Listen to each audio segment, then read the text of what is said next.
In the previous video, we got through most of mass analyzers, but we didn't have a chance to get through what we're going to go through now, the time of flight mass analyzer, the orb trap mass analyzer, and then MSMS and hybrid mass analyzers.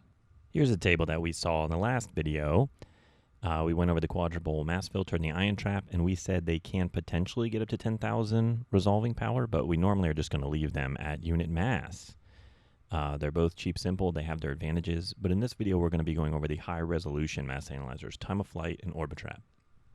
And again, to reiterate, there are other mass analyzers out there. You're just not going to see them used very often in forensic science. There's a mass analyzer that's pretty important called the FTICR, and then there are magnetic sectors. And there are a few others, but you're just not going to see them very often in forensic science, so we are not going to cover them. So check out this slide in Texas, the super slide that I really want to do. It's giant. These guys go ripping down it, and they go flying through the air. It looks fantastic. It makes me want to take a trip to Texas just to do it. So this looks cool, and I promise it's not pointless. But mostly it does just look like a lot of fun. Looks very cool. I want to slide down on the big slide and smack in the water. Let's consider the physics of sliding down the big slide and smacking in the water for a moment. So we go down this long slide, and at the gravitational forces are providing us with acceleration. So we have a region where we are accelerating. We are being accelerated, and then we achieve some velocity. And when we leave the slide, we are no longer being accelerated, but then we fly through the air until we impact the water. The analogy here being flying through the air until you impact the detector.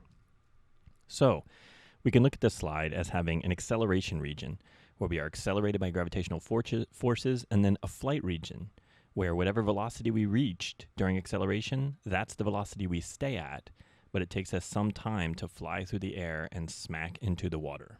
Another nice analogy for the time of flight mass spectrometer is bowling. In bowling, you accelerate the ball, and then it drifts or flies through a certain region, and then impacts pins or the detector. And you can see the mass of the ball is changing. He's intentionally varying the mass of the ball from 13 to 16 pounds. Now, you don't have to have physics for this class, and if you don't like this part, that's okay, you can ignore it. But we can look at energy, kinetic energy, as 1/2 mv squared, 1/2 mass times velocity squared. And this is a really nice plot that the bowling people have put up, where we have the energy of the ball on the y-axis and the speed or the velocity on the x-axis. And we just watched that gentleman bowl 4 different balls, 13, 14, 15, and 16 pounds. And the question was, what is the energy of those balls? We're not as focused on that. We're not as huge into bowling here. We're going to say the energy of those balls, their position along the y-axis is roughly the same. Those guys are all right around 210 kilojoules, or sorry, 210 joules, pardon me. But notice that their velocity is quite different. So the 16-pound ball has about the same energy as the 13-pound ball that's over there on the far right, but it has a lot lower velocity. Okay, so all of these balls, the 16, 15, 14, 13, they have about the same energy. There's a slight shift because of real-world conditions, but they have about the same energy. And that's because we impart the same energy when we bowl with them. You put about the same amount of energy into each ball. But if you have a lighter ball, if the mass is lower, if m is lower and ke is going to be the same, then the mass has to go up. The mass has to go up so that when you multiply 1/2 mv squared, you get the same answer. So if energy is going to stay the same, if the mass of the ball goes down, the velocity must go up. If the mass of the ball goes up, the velocity must go down.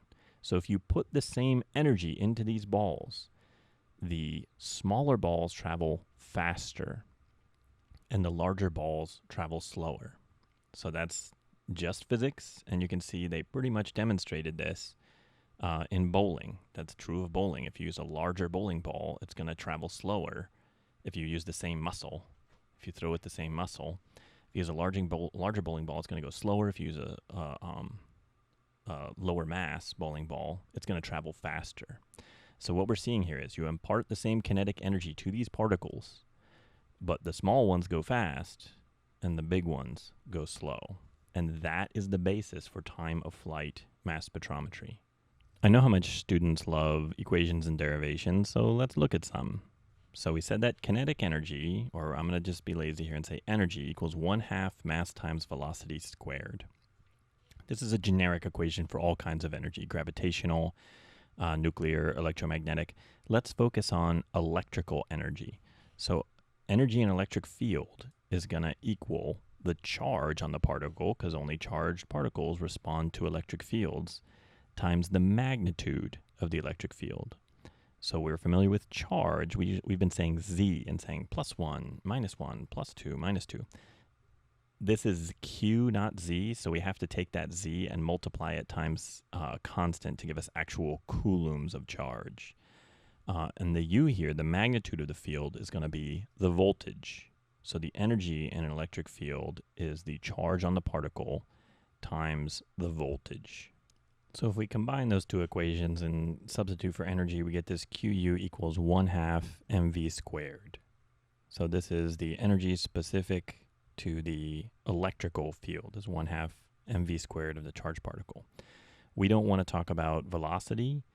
We want to talk about time. So we're going to say velocity is distance over time. V equals d over t. So let's get rid of v in that equation and put our, rearrange to get rid of v and put our d over t squared. Now we have charge times the voltage equals 1/2 the mass times d over t squared. If we solve for time, we get this equation. And now what we want to see from that is time is proportional to the square root of mass to charge. So here we have it. Time is proportional to the square root of mass to charge. What this means is if we have a charged particle in an electric field, and that and we have a set distance, we impart some energy to that thing, we have a set distance, the time it will take for that particle to traverse that distance is proportional to the square root of its mass to charge. So if you have a bigger mass to charge, it takes you a longer time. This is just like the bowling balls. If you got a bigger particle, it takes you we give you some kinetic energy, we push you with an electric field, it takes you a longer time to fly that distance. If you are a smaller mass to charge, then the time is smaller, and it takes you a shorter time to fly that distance. So let's revisit this bowler. And now we can say, okay, when you're bowling, you have that acceleration region. You release the ball, you've given it the energy that it is going to have. You've given it the energy it's going to have. And then it goes into the flight region. So it's achieved some velocity because of the energy you gave to it and its mass to charge. And if you give all the balls the same energy, then the only difference that we see in terms of when they hit the pins is how fast they go. And smaller balls will go faster and have a shorter time of flight. Larger balls will go slower and have a longer time of flight. It will take them longer to hit the pins. Okay, so let's take a look at this in action. We have an ion source, and then they're accelerated in that initial region, and then we have some flight where they all have the same energy, but the smaller ones hit the detector faster. So we watch the signal versus time. And then because time is proportional to the square root of mass to charge, we can convert it. So we have an acceleration region where we're giving it the energy, and then we let them fly through what's called a flight tube. And then the small ones hit the detector quickly, and the large ones take longer to hit the detector, and we can convert that time that they take to hit the detector, the time of flight, we convert that into a mass spectrum. So here's an actual example of signal from experimental time of flight that my wife built, and you can see they just leave it in microseconds. But because time is proportional to mass to charge, they can just convert that into mass to charge. In reality, you're not going to base it on a theoretical calculation of time proportional mass to charge. You're not going to put in the distance and crunch those actual numbers. In reality, you're going to do a calibration. But the entire concept is based on these equations where time, in this case, is proportional to the square root of the mass to charge ratio. Now, you know a time of flight instrument when you see it because you have these actual flight tubes.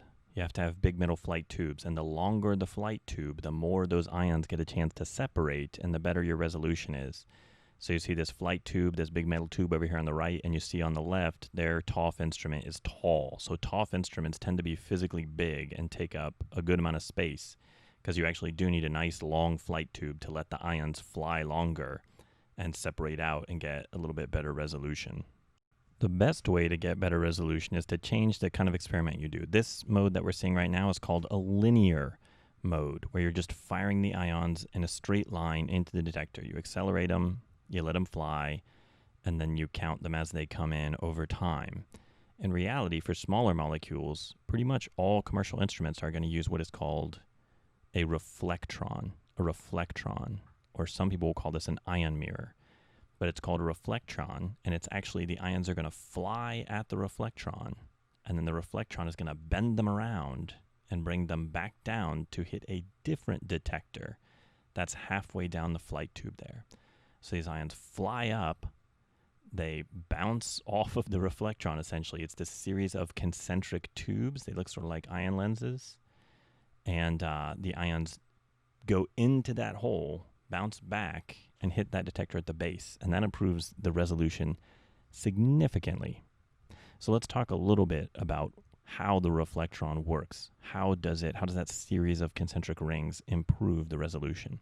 So here's a reflectron example, and the trick is each one of those concentric plates is electrically isolated from one another, but it is a series of increasing voltages.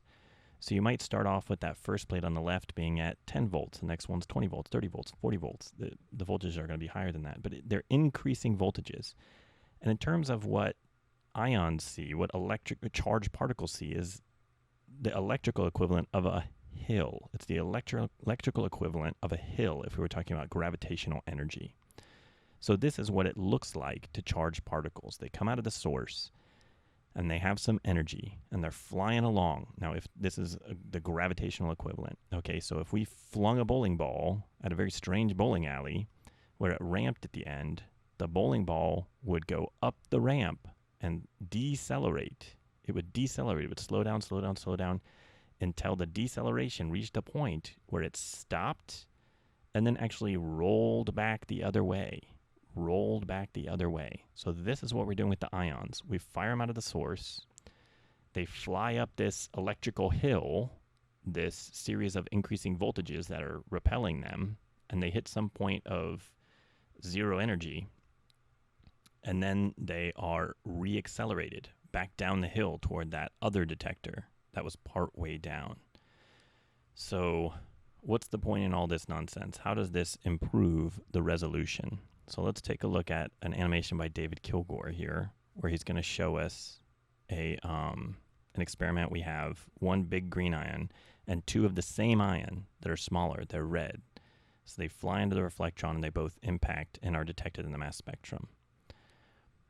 But what we don't want to have happen is we don't want those two red ions. Those are the same. Those are the same ion. We want them to stay together and hit the detector at the same time. This is a lot like band broadening in chromatography. We do not want those two ions to separate from one another. We want the red ions to separate from the green one, but we want the red ions to stay together and hit the detector at the same time so that we get a nice narrow peak. If one of the red ions starts with a little bit more energy than the other red ion, which is not uncommon, then it has an unfair advantage. It's moving a little bit faster coming out of the acceleration region. But when it hits the reflectron, it's going to go further up that hill. And the one with less energy is not going to go as far up that hill. It's going to go deep in the reflectron, and they're both going to turn around, and they're going to meet back up. The reflectron is going to bring those things back together. So the reflectron brings together ions that are the same mass to charge, but they've broadened out over because they have slight differences in the kinetic energy that they started with. So here's some example data on an instrument where you can switch back and forth from linear and reflectron mode. And you can see we're actually looking at two different compounds. This one is centered around 3497, and the one on the bottom is even further out at around 5728. And when you turn on the reflectron mode, you can see the resolution, the peaks get narrower and the resolution improves significantly. This is much bigger than we're going to be looking at, but really, if you're looking at certainly below 2000, it's generally a good idea to have a reflectron on. If you start looking at bigger and bigger things, you might turn the reflectron off and run in linear mode, but it's going to be pretty rare in forensic science that you run above 2000 mass to charge. And in that case, you want to start thinking about linear mode on, but pretty much all the time in forensics, you're going to run in reflectron mode. The TOF instruments you see for smaller molecules are going to be based on a reflectron. Okay, so we've looked at time of flight, and we talked about the concepts and the reflectron that goes with time of flight. Let's move on to the Orbitrap. And with the Orbitrap, I'm going to give a pretty cursory explanation, and part of this explanation is going to wait until spectroscopy. This is a Fourier transform instrument. We're going to talk about that later. So let's look at a cool cartoon from Thermo. They're the only company, they licensed the Orbitrap, so they're the only company that sells Orbitrap. So they have an electrospray source here.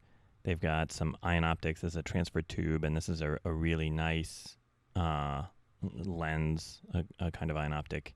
Now notice this ion optic has a bend in it, and the neutrals don't make the bend and shoot out. That's a really nice way to get rid of neutrals.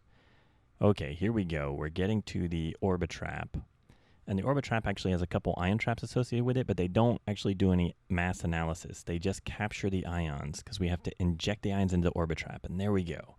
In the Orbitrap, the ions orbit this very specifically shaped rod. And we watch the frequency with which they orbit. So let's look at a model of this from the Mass Spec Pro who modeled the ion optics. So we see here we have a cutaway view on the left. So that's the whole Orbitrap system cut in half. And on the right we have a side view. So you can see inside that rod has that kind of hill shape. It kind of goes up and then comes back down on the right.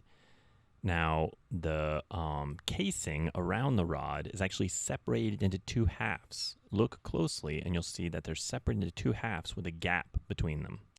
Now, the ions are going to run up and down that rod. They're going to run up and down that rod while they orbit the rod. We don't really care about the orbit of the rod. Them orbiting the rod, it's the geometry of the rod balanced just right with the electrical field. We don't care about them orbiting the rod. What we do care about is the motion of them shifting back and forth between those two sections, the red and the blue section, because they're electrically separate, and we can watch them travel from one side to the other. So we can watch them move from one side to the other. Now remember, we said with detectors, what we usually get the actual information from is we ultimately convert the signal to current, voltage, or frequency. In this case, we are measuring frequency. How quickly do the ions move from one side to the other? And smaller ions are going to move faster. They're going to move faster from one side to the other. Larger ions are going to move slower from one side to the other. So we're going to watch the frequency with which packets of ions move from one side of the rod to the other side of the rod. So the ions are trapped in the chamber by their orbit around the rod. But as they orbit, they move from one side of the rod to the other side of the rod with a frequency that is dependent on their mass. Little guys move quickly from one side to the other. Big guys move slower from one side to the other. Armed with this knowledge, let's look at another Orbitrap animation. So we have electrospray here. They're all Thermo instruments. Again, Thermo holds the patent. We're going to have some ion optics to focus the beam and get us down to vacuum. Notice that one has a little bend in it to help get rid of the neutrals. They just fly out. Okay, and then we go through this region. This is actually a hybrid instrument. This is an ion trap ahead of the Orbitrap, but we don't have to worry about that. We're going to ignore that right now. So the ions pass through more ion optics. And ahead of the Orbitrap, there's actually a device called the C-trap. This is not an analytical ion trap. This is kind of like an ion optic. It's just there to cool the ions and hold them, and then it injects them into a packet. It shoots them into the Orbitrap so that it has that momentum to orbit around the rod. So here we go. These guys come into stable orbits, but we're watching how quickly do they move from one side of the trap to the other side of the trap. What's the frequency with which they move from one side of the trap to the other side of the trap? So watch these guys. And now the pop quiz is, which of these ions is the smallest? We've trapped a green, a red, and a blue ion. Which of these ions is the smallest? If you need to rewind a little bit and watch them move around, go ahead and do it, but ask yourself, which of these ions, green, blue, or red, which is the smallest, which is the largest? So blue is ripping from side to side. Blue is the smallest. It actually has the highest frequency. It moves from fast to fast with the side to side with the biggest frequency, but it is the smallest mass. And you can see here, we convert this to the mass spectrum. So the blue ion was moving back and forth quickly. It has the highest frequency traveling back and forth. And you can see up top, we watch the signal versus time. We watch it move back and forth at the same time as we watch the red and the green move back and forth. And then we use this, quote, advanced signal processing to convert to a mass spectrum.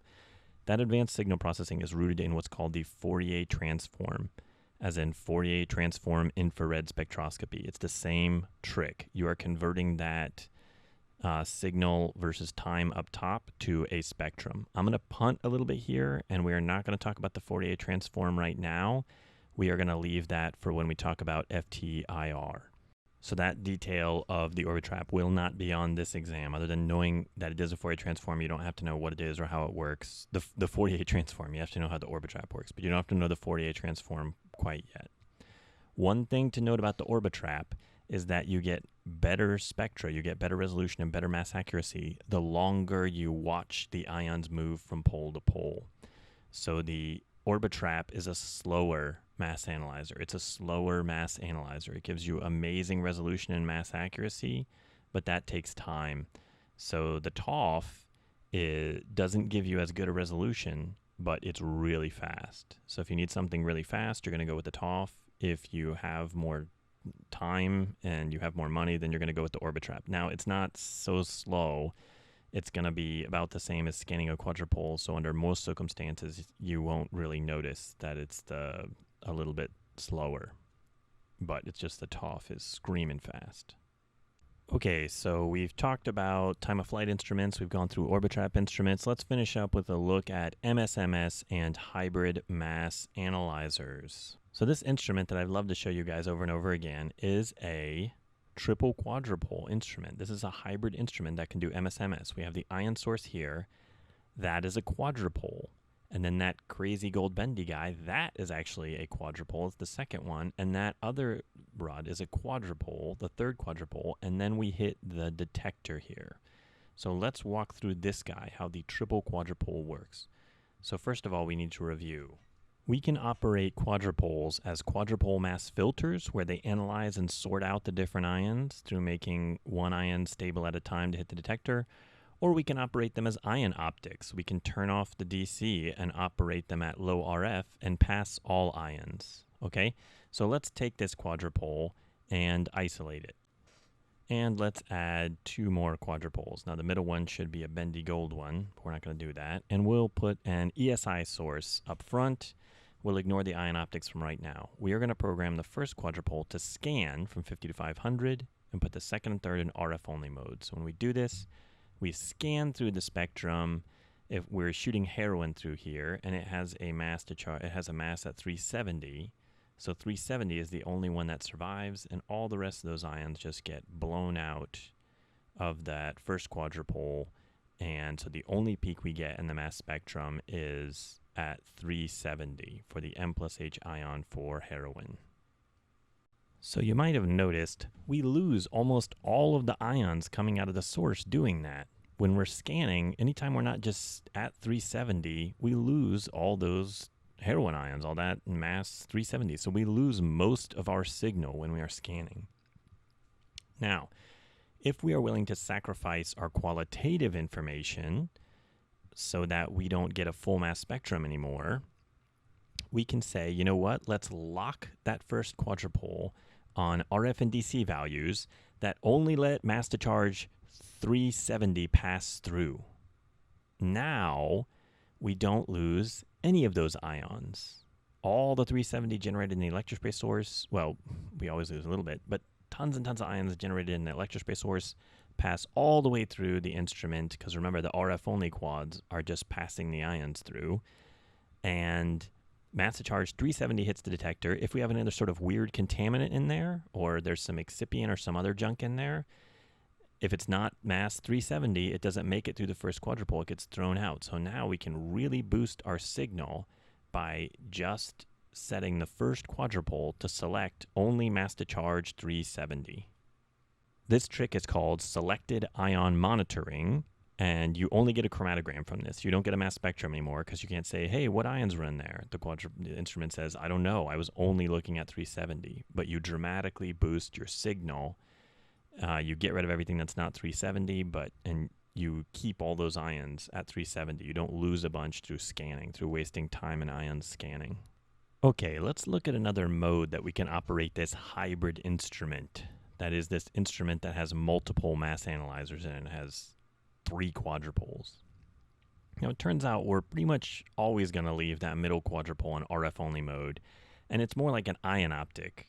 If you notice in the triple quad that I showed you, there were 2 of the kind of nice metal round casing quadrupoles, and the one in the middle was bent into a horseshoe. That's actually a very clever move to let neutrals shoot out of the beam. They don't make it around the horseshoe. But the gold electrodes were really just meant as an ion optic. So the middle quadrupole stays in RF-only mode. The thing is, we can fill that middle quadrupole with gas. This is usually going to be nitrogen or argon or some gas that has a little bit of mass to it. And what's going to happen is, if an ion is racing through that first quadrupole and it hits that second quadrupole, and that quadrupole is filled with gas, it's going to smash into these gas particles. We also tend to excite these gas particles with voltage. We excite them so they're moving around in that middle ion optic. We call it now a collision cell. The ions smash into that gas, and it causes fragmentation. We call this trick MS-MS. So this is causing fragmentation in the mass analyzer. Now, this is great because we can turn this instrument to just run like a normal single quadrupole and do a full scan, or we can fragment this thing and look at the fragmentation spectrum. And the way we're going to do that is we are going to select an ion to fragment with the first quadrupole, because we could be spraying a bunch of stuff in there. Here we're going to select heroin, but it could be a mixture of things. We're going to say, okay, we select heroin, mass to charge 370 in the first quadrupole. The second quadrupole is going to stay RF only, but we're going to put collision gas in there, and when the heroin travels into the second quadrupole, it is going to fragment into smaller fragments, and then we're going to tell the third quadrupole, scan through the different mass to charges, change your RF and D to scan through, and see what different fragments you see in there. This is called the MS-MS spectrum. So we'd say, oh, here's the MS-MS spectrum of heroin, or more specifically, here's the MS-MS spectrum for the ion at 370, indicating that we selected for the ion at 370, and then we fragmented it, and then we looked at all the different mass to charges of the fragments. So this is really nice. This gives us a lot of powerful qualitative information, the MS-MS spectrum. So in this animation, we've locked Q1 onto 370, the parent ion or the precursor ion for heroin, M plus H. And what you are seeing is that yellow ion, that fragment that represents mass to charge 155, passes through when the scanning third quadrupole hits mass to charge 155. Okay, so let's take another look at that MS-MS spectrum, and this is where we locked the first quadrupole to the precursor at 370, and then we scanned, and you can see we get a bunch of peaks when we scan here from about 100 to 400. We get a bunch of peaks in there. This is the MS-MS spectrum. Now we're going to do another trick that's a little bit like when we did selected ion monitoring, where if we know we have heroin, we are going to lock the first quadrupole to the precursor ion 370, but we're going to look at that biggest fragment in the third quadrupole, that 165. So we're going to hold the first one at 370. It's going to hit the collision cell and fragment to all these different fragments, but then of those, we're going to select for that aqua ion, that 165. Only 165 is going to fly through the entire triple quad. And this is exquisitely sensitive because now we're getting all the ions. We're not scanning anything. Also, only things that have a precursor ion at 370 and fragment to yield 165 are going to give you signal. So your signal is going to be high because you are not scanning, you're collecting bunches of ions. Your noise is going to be extremely low because only things that meet those criteria have a mass at 370 that fragments to give you 165. Only those things are going to pass through the quadrupole, the entire triple quadrupole. This extremely sensitive technique is going to be called selected reaction monitoring, or SRM, and you're only going to get a chromatogram. You don't get any mass spectral information. You don't get any real x-axis, but it's extremely sensitive. Okay, so if we take a look at this instrument that I've shown you over and over again, one more time, we can finally see, here we go. We have the ion source. It's coupled to an octopole ion guide. And then we have Q1, that's a selection quadrupole. And then that horseshoe is the collision cell. And then finally, the third quadrupole and a detector. Let's look at a few other designs for instruments capable of MS-MS. This is a thermal instrument called the TSQ. Same idea. You can see there's a quadrupole there. There's kind of a bend for a collision chamber instead of a horseshoe. The bends and horseshoes help to get rid of neutrals. They go flying and hit the wall because they don't make the bend there.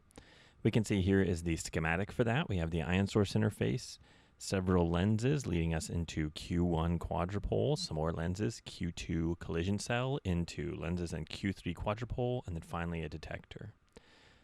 Let's look at this animation this is a Q1 set to the blue ion. So the blue ion passes into this collision cell, and you see the blue ion fragments into those several pretty color ions. And then we are doing a selected reaction monitoring experiment. It was only selecting for the red ion. So we just get this chromatogram as it smacks into the detector, and it is set for that transition. The transition here would be blue to red, whatever mass blue was, to the red fragment. Okay, now to do MS-MS, you don't have to have quadrupole collision cell quadrupole. Another common arrangement is going to be quadrupole collision cell time of flight, and we're going to call this a QTOF, and we're going to take a look now at an animation of how this works in the Agilent 6510 QTOF, or quadrupole time of flight instrument. So they're going to come in here on the source. We are going to have an electrospray source. To maintain accurate mass, they actually spray a calibrant along with the sample, so they're constantly calibrating for accurate mass. We're going to have that's the reference nebulizer is spraying in the calibrant peak. We're going to have the electrospray mechanism here where the droplets dry up and then they explode into gas phase ions. They're going to pass through the capillary. The gray ions represent neutrals. The neutrals are not going to survive what's called skimmer here. They don't have a bend in their instrument, but instead they have this guy called the skimmer to get rid of residual neutrals that just got sucked into the hole. Octopole ion guide in RF only mode, functioning as an ion optic. And then we're going to enter the first quadrupole, and this is going to be set to a specific ion. In this case, they are selecting for the green ion, whatever mass that represents. For our heroin experiment, that would be 370. So they're selecting in the first quadrupole for 370, and then they're going to enter into a collision cell through an optic where they get fragments. They get these smaller green ions, and they've got some residual neutrals in there that they're going to get rid of near the detector. So the fragmentation occurred there with the collision gas, usually argon or nitrogen, in the collision cell. And then it looks like after that, they've got another ion optic there, an octopole operating in RF only mode, octopole ion guide. And then they've got another ion optic. They got that lens there. And they've got this guy that I believe they're going to call a slicer here that's going to form the beam. Because instead of going into another quadrupole, they are going to go into a time of flight. This is going to go into a time of flight instrument. So they are pulsing charge here to push ions up through yet another ion guide through the flight tube. It is going to hit the reflectron. They don't need to scan the ions. They always get full MSMS. There's no reason to do a selected reaction monitoring here because the TOF doesn't scan. The TOF gives you all the ions almost at once. It's so fast that you're not wasting time. You're not wasting ions by scanning. So the beauty of the QTOF, and everything hits the detector, is that you always get full MSMS. There's no reason to lock a third quadrupole into place. You use the TOF to get all the ions. You always get that full MSMS. So this is a pretty popular instrument, and you're going to get accurate mass on all the fragments. There are also commercially available instruments where they take a quadrupole with a collision cell and put it in front of an Orbitrap. So this would be a Q Orbitrap, and this is an Orbitrap capable of MSMS. This is their newest version, the Orbitrap Exploris 120. We'll check out their animation. There we go. We have electrospray. They're deliberately spraying down at an angle like that so that a lot of the leftover neutrals just spray away. They get pulled in through some what's called an ion transfer tube. And then they have this nice ion optic here. They have an ion guide. This deliberately has a bend in it. And if you look, you see the ions spraying out, the neutrals spraying out. Then they've got their quadrupole here, so they can do selection with their quadrupole. Right now, they're in full scan mode. They do that trapping just to hold the ions. That's not a full-on ion trap. Spray them into the Orbitrap. And when they get in a stable orbit, they race back and forth between the poles as we saw before. You get the plot of signal versus time with the Fourier transform. You convert that into a MSM or a mass spectrum. Now we're going to operate in MSMS mode. So after we get out of the ion optics, it's going to select this quadrupole selected for the red ions. Selected for the red ions goes through another ion guide and then goes into a collision cell right there. All right. And it's going to give you the full MSMS spectrum with high accurate mass. All right. So this guy is quite powerful because you get all the fragments in MSMS and you get the chemical formula of all the fragments. These instruments have been used to identify new compounds that have been previously unknown without the use of standards when there are already similar compounds known. They're quite powerful. This is an ion trap. This is one of our ion traps, actually. Let's watch this guy. It's going to fly through some ion optics into the trap and be cooled as we saw last time. Now, what we skipped over last time is ion traps are capable of doing MSMS without another analyzer. So what they're doing here is they've cooled the ions. They're going to select for a specific ion. They're going to ramp the RF and pulse the RF to throw out all the ions except for the one that they want. So they are isolating the red ion. So this is the parent ion or the precursor ion. Okay, now there's already gas in there. There's already the buffer gas in there. So they can pulse the voltage. They're going to cool the red ion down some more, make sure it's nice and stable. And then they can pulse some energy into that red guy and make it move it around the gas. And there we go. It fragments. This is a very cool trick. So ion traps can do MSMS all by themselves without another mass analyzer. And they can actually do other trick called MS to the N, where they can do MS of the MSMS peak you have. We call that MS3, and they can do MS4. They can do multi-stage MSMS. Now, the buffer gas tends to be helium, and that, when you do collision-induced association with helium, and the way that you do it in an ion trap, you don't get as much fragmentation as you do when you do CID with a collision cell. But still, they're pretty powerful for MSMS. So let's watch this happen. We isolated a precursor ion or a parent ion, and then we excited that ion so that it would fragment, and now we're just going to scan those fragment ions out of the trap for our MSMS experiment. So as we ramp the RF voltage, then the fragments come out of the trap, and they hit the detectors. There's actually 2 detectors in this instrument, and we're going to check that out again. We have the fragments in the trap. As we scan, the lightest one becomes unstable first, and the next lightest, and the next lightest. then the heaviest. So we scan these guys out of the trap. So ion traps, we talked about them before. They're nice for fieldable instruments because they can withstand higher pressure, but also they can do MSMS all by themselves, and they are the cheapest way to do MSMS. They are less expensive than triple quadrupoles. QTOFs are more expensive than triple quadrupoles, and QORB is more expensive than the QTOF. Okay, so we finished the whole thing now. Between these two parts of the videos, we went through resolution and mass accuracy. We went through a bunch of different ion optics. We talked a bit about the detector. We did the quadruple mass filter, ion trap. Then this video we did time of flight and the Orbitrap. And then we went through MSMS, fragmentation in the mass analyzer. And we went through several different hybrid mass analyzers. That is, combinations of mass analyzers to do MSMS with.